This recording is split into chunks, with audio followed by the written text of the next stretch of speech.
Hi, everyone. Judge Andrew Napolitano here for Judging Freedom. Today is Friday, April 5th, 2024. It's the end of the day. It's the end of the week. It's a very happy time for most of us, at least on the East Coast of the United States. It's our intelligence community roundtable with my dear friends and colleagues, Ray McGovern and Larry Johnson. Gentlemen, welcome here. Always a pleasure.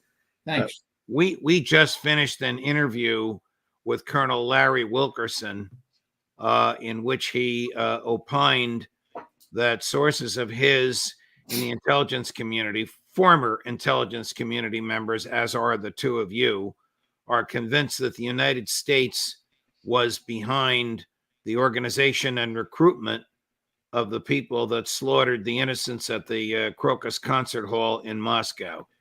Is this reasonable, Larry? Yeah, no, it's not unreasonable because we had some very odd behavior by the United States. The day before the attack took place, an article was placed in the Financial Times in which U.S. officials were complaining about these unauthorized brazen attacks by Ukraine. So right away, that implies they've got some knowledge that the Ukrainians are getting ready to do something crazy as they are portraying it.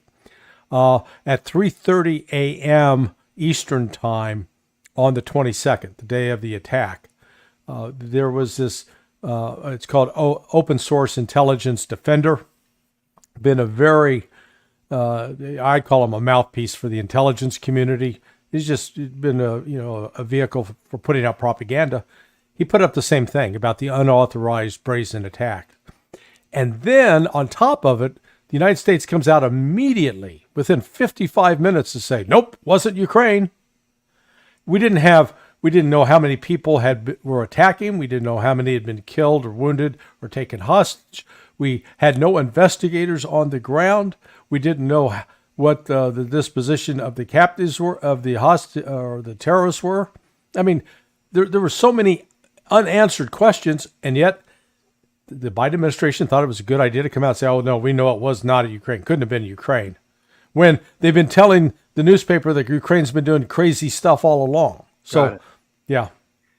Ray, has the CIA recruited ISIS and ISIS-K, and you can explain the difference if there is one other than nomenclature, to engage in terrorist acts, to do its dirty work? Judge, ISIS-K and ISIS are pretty much creatures of the CIA and the Brits. I mean, it's really pretty obvious. Now, well, Al-Qaeda, that was something that U.S. didn't control, obviously. ISIS-K and all those people that were trained in that base just outside of the Syrian border there and that were put into play in Syria and supported by that base in Jordan, they were pretty much our stooges. So for the U.S., as Larry says, to come out and say so quickly, oh, by the way, it wasn't us. It wasn't Ukraine, because let's face it, if it was Ukraine, it was us. And cui bono? Who has the incentive to give Russia a black eye like that, planned, as I believe, earlier before the election, just to show that Putin is not completely in control? So what I'm saying here is that Larry's evidence, the way we construct it, is pretty substantial and pretty convincing. Larry Wilkerson may have some more sources. Mine are all dead now. We're past that. But it's the logical the thing. Who else has the incentive to do this? Right. Now, who was it that the U.S. knew just enough to warn its own citizens and the British citizens, hey, 48 hours, stay away from that big concert by Shaman, where everybody's going to be there. Stay away from that. And then all of a sudden, on the 22nd, it happened. So it stinks to high heaven. I think what we need to do is simply wait and see what the Russians come up with in view of their investigations. Because who is it?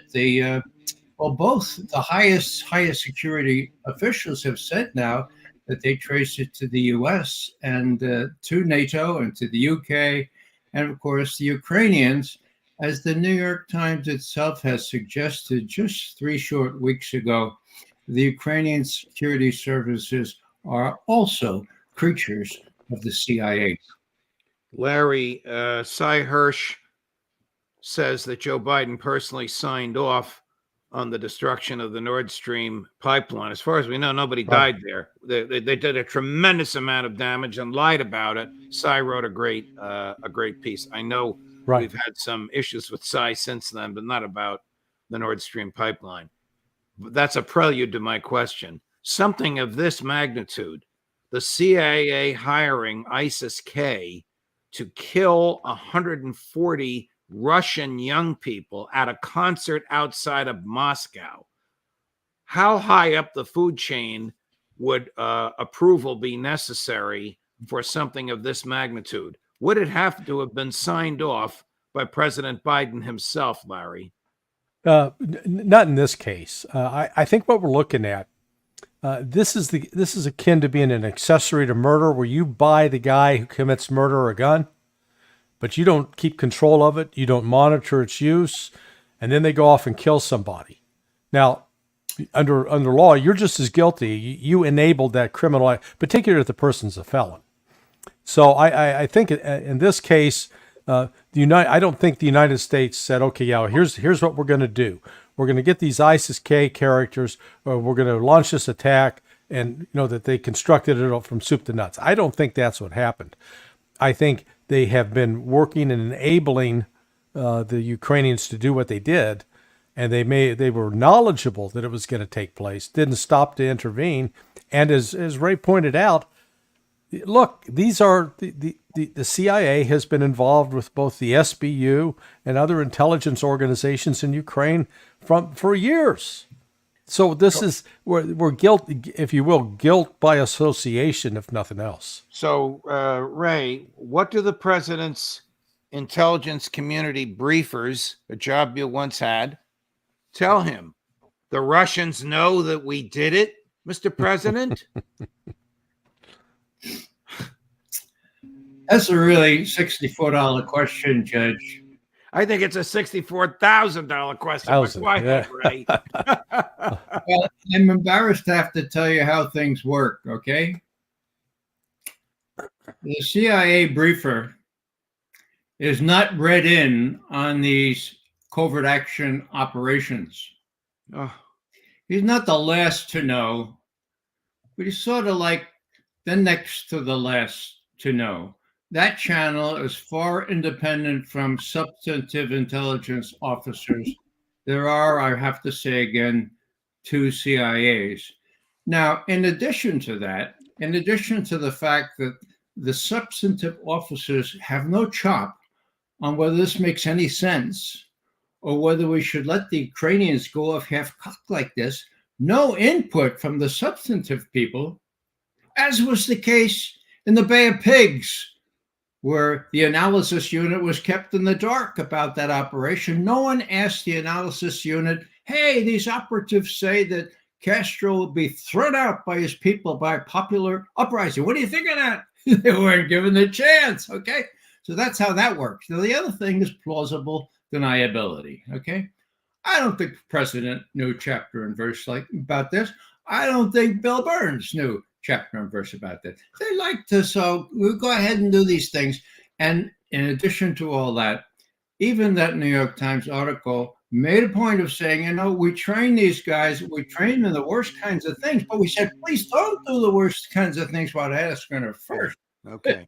And they don't ask us first. So it's kind of it's mirrors, what do they call it? Spoken mirrors. Spoken mirrors. Larry, 2 people, if Colonel Wilkerson's sources are correct, 2 people we know for sure know about this are Vladimir Putin and Foreign Minister Lavrov. What are they going to do about it? Well, I think they're doing what they're doing right now. They're destroying the Ukrainian army. There's nothing to be gained by launching an attack on Washington, D.C., blowing up some facility in the United States. I think they've recognized that the United States, this was an act of desperation. Now, there have been terrorist attacks for 2 years. They killed 144 now, I guess the number is. But, there have been body counts higher than that accumulated over time since 2014. So, and this has all been enabled by the West. I think Lavrov and Putin recognize they've got to militarily destroy Ukraine, which they're doing. And in the process, they're destroying NATO because NATO does not have an answer for what Russia is doing. And it's accelerating, not decelerating in terms of the process of collapse.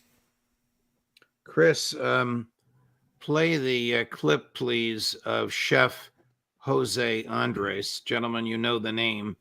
The founder, international chef, born in Spain, a naturalized American citizen, the founder and head of the World Central Food Bank, explaining what happened to his people in Gaza. What I know is that we were targeted deliberately, non-stop, until everybody was dead in this convoy. This happened over more than 1.5, 1.8 kilometers. So this was not just bad luck situation where, we dropped the bomb in the wrong place or no, this was over 1.5, 1.8 kilometers with a very defined humanitarian convoy that had signs in the top, in the roof. That cannot be the role of an army. That cannot be the role of an army that has hundreds of drones above Gaza in any single moment. The humanitarians and civilians should never be paying the consequences of war. This is a basic principle of humanity. At the time, this looks like it's not a war against terrorism anymore. Seems this is a war against humanity itself. War against humanity itself. Now, I didn't know what I'm about to tell you. Scott Ritter tells us that Chef Andres is a very close friend of Tony Blinken and has catered many, many events at the State Department. He obviously didn't mention Joe Biden and Tony Blinken by name, Ray, but it's very clear what he's saying is happening there and that the U.S. Is funding. How likely is there to be some international reaction? It's interesting. The Israelis have slaughtered 33,000 people in Gaza, mostly people of color. Now, these 7 people that died were all white. One was an American, a military veteran who's devoted his life to providing aid to the oppressed by war. Ray? Judge, it's a point worth making. All of them were white. Well, there was a Palestinian interpreter, maybe 6 of the 7. That apparently makes a big difference. Huh? The world is up in arms. The question is whether this will get through Joe Biden's head that this is different. Now, the way he reacted and the way Netanyahu has reacted does not give me much hope that something sensible will be done.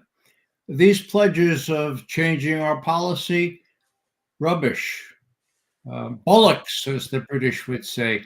It's not going to happen until Joe Biden realizes he's going to lose the election because of this, and he isn't there yet. So how many more people? 33,000? Well, there's lots more people can be killed until Joe Biden says, no more arms starting now. Then you can explain things, but no more arms starting now. He has the power to do that. It's all over, but he won't do it. And we have to pressure him. We have to do everything we can to say, look, Joe Biden, if you won't realize the moral aspects of this, you're going to lose the election, and maybe that will move him. Larry, here's Could I comment on Jose Andres? I've known him for 16 years. Oh, please. We were members of the same golf club there, Avenel, Potomac at Avenel Farms. So, we were not friends. This must be one of those expensive clubs where Eisenhower used to play. He never played. It wasn't built when Eisenhower was president. Right, okay. But I'm just busting you. Go ahead. We're a mile from Congressional Country Club, if that helps. So Jose got his he sort of became the darling of the left when he was opening a restaurant, supposed to open a restaurant in Trump's hotel there in Washington, D.C., and he bailed out because of his Donald Trump. So then he became really aligned with the Democrats in particular. And it's noteworthy that since the start of October 7th and the Israeli massacre of Palestinians, he didn't lift his voice once, not once, to say, this is outrageous. No. Oh, we're feeding them. Yeah, on a contract where he's getting paid. He's not doing this for free. They may advertise themselves as a charity. He's making money off of it. So karma can be a tough thing. Larry, and you've stated it from your personal knowledge. It doesn't diminish the horror of what happened, but it does explain what the interaction of this particular fellow. Now, forgive me, I never heard of him before the other day. He thought he could get away with it, and what makes this thing? They're pretending like this is different. Right. Now, this was, as I said, deliberate targeting. The drone operator wasn't sitting in his mom's basement by himself eating Cheetos.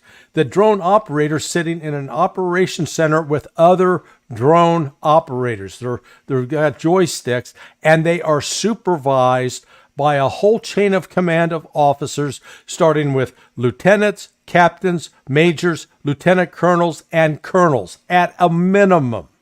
And when the order comes to fire, it's not the drone operator who says, hey, I think we ought to take some shots.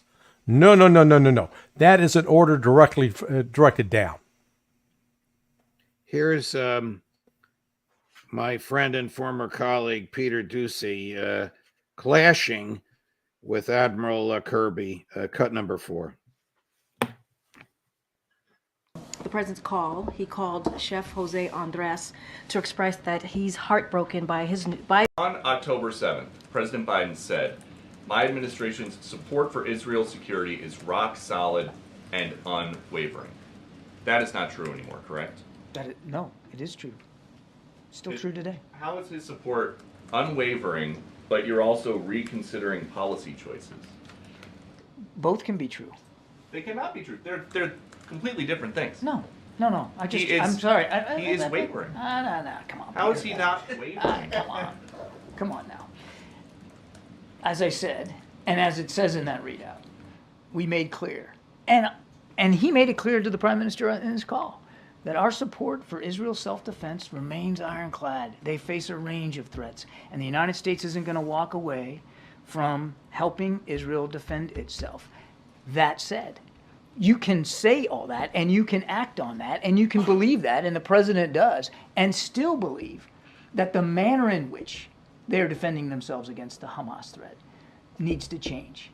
And that is the conversation that we had today. But both things are true. Our support is ironclad and consistent. It's not going to stop. It's not going to waver.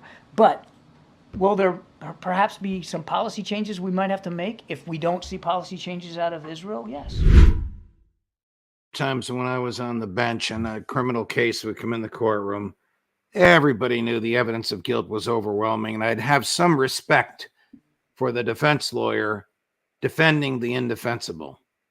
Somehow I have no respect for Admiral Kirby, Ray, none whatsoever. This is worse than Donald Rumsfeld's known unknowns to attempt to suggest that the policy won't change, but we're thinking about doing something different. The president of the United States sent those 2,000-pound bombs. The Secretary of State certified it was necessary for American national security and was an emergency. There wasn't time to go to Congress, and he supposedly had an argument with Netanyahu over these 7 white people that were killed. Sickening. Well, Judge, I was a charter member of the Bronx River Beach Club, okay? And we had sleazes like Kirby by the hundreds as our members. Now, I say that in jest, but I know the Kirbys of this world. They don't know the difference between truth and falsity. And that's their job, for God's sake. Obfuscate, obfuscate, obfuscate. You have people on Fox that say, there are alternative truths. And, it just got to the point where people listen to this stuff, they're inured to it. And unless they tune in to Judging Freedom or other place where they get the real story, they're completely at sea. And, that's a bad position to have most of the American people in, because how are they going to understand what Biden should do now, however obvious it is to us? Larry, I guess this is just going to get worse and worse. They can kill 33,000 people of color and then 6 white people, and there's more of an outrage about the 6 white people, then they'll go right back to doing the same thing, like what Colonel Wilkerson said he saw with the people trying to get food that they hadn't had in weeks, and they were cut down by automatic fire. I don't know how this ends, Larry. Well, it's going to ultimately, I think Israel's going to implode, because they're now going to fight Hezbollah. And when they do that, they're going to lose. And they will be desperate to get America involved. And the irony here is, despite this stalwart support of the Biden administration and continuing to send him arms, ammunition, because it's an election year, because domestic political chaos here in the United States, it'll end up that Israel's going to find itself, I think, more on its own. And in the face of that, I think Hezbollah, they're going to have significant additional assistance from Iran. Israel's going to get crushed, and it's going to be something that hasn't happened in history, at least in modern history, and it's going to be a real shock. Ray, we have friends. The 3 of us have friends. Colleen Rowley, former FBI agent and lawyer. Matt Ho, a dear friend of ours and a colleague on the show. Medea Benjamin, who's been on the show, who are on their way or about to go to the Middle East. What are they doing? Judge, it's called the Gaza Flotilla to break Israel's siege. People are starving to death in Gaza. That's well known. Starvation is part of genocide. These patriotic Americans who will not abide this in the name of our country have joined an international flotilla leaving or sailing from Turkey within the next couple of weeks to deliver food and other aid packages to Gaza. We'll have to see what happens, because some of them are Americans, some of them, like Colleen Rowley, a person of impeccable credentials, having served as legal counsel to the FBI, and having exposed the sleaze, the kind of lawyers that headed the FBI during the time she was there. First and foremost, a fellow named Robert Mueller, who has since been beatified and actually now canonized by the mainstream press. Larry, I hate even to raise this, but I have to ask you, are their lives in danger? These 3 are friends of ours. Are their lives in danger? I would have said yes last week. I'd say no this week, simply because the hell Israel is deservedly catching for the murder of these 7 WCK workers. And again, they've gotten away with it for 6 months. I mean, from the 2 elderly women who were killed at the church, one woman trying to help her mother to the bathroom, to the 3 Israeli hostages who got free of Hamas, were shot and killed by the Israeli army, and then person that the hospitals bombed. Here's a statistic for you. There are on average 20 journalists a month killed in this conflict in Gaza and Israel. And the Ukraine war. They're not killed by Hamas. They're killed by the IDF. Yeah, by the IDF. And in Ukraine, the number of journalists killed by both either Russia and or Ukraine has been 1 a year, roughly. And so look, so we're going from 20 a month to 1 a year. That shows you the level of brutality and carelessness by Israel. Ray? I would just add that every day, 90 children are killed in Gaza. 90.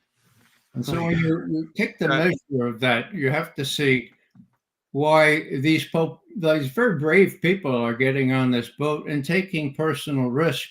I hope Larry's right. I rather think he is, as usual. The heat can be off a little bit. Professor Mearsheimer told us yesterday 194 aid workers murdered. Yeah. That number is close to the number of journalists. Actually, it's a little higher. It's 224 today at the UN Security Council. Wow. 224. Wow. So it's gone up. Yeah. 30 since Mearsheimer told us. Professor Mearsheimer told us this yesterday. All right, guys, it's Friday afternoon in the East Coast. Spring is coming here this weekend. This stuff is so gloomy, but we must discuss it. Thank you.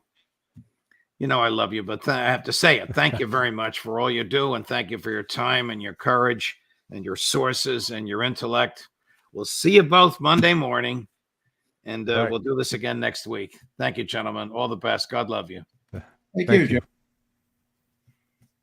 Thank you for watching for a week in which all of our regulars have been on with you. We'll do our best to bring them to you yet again next week. Have a nice weekend, everybody. Of course, everything's posted. You can continue to watch. Judge Napolitano for Judging Freedom.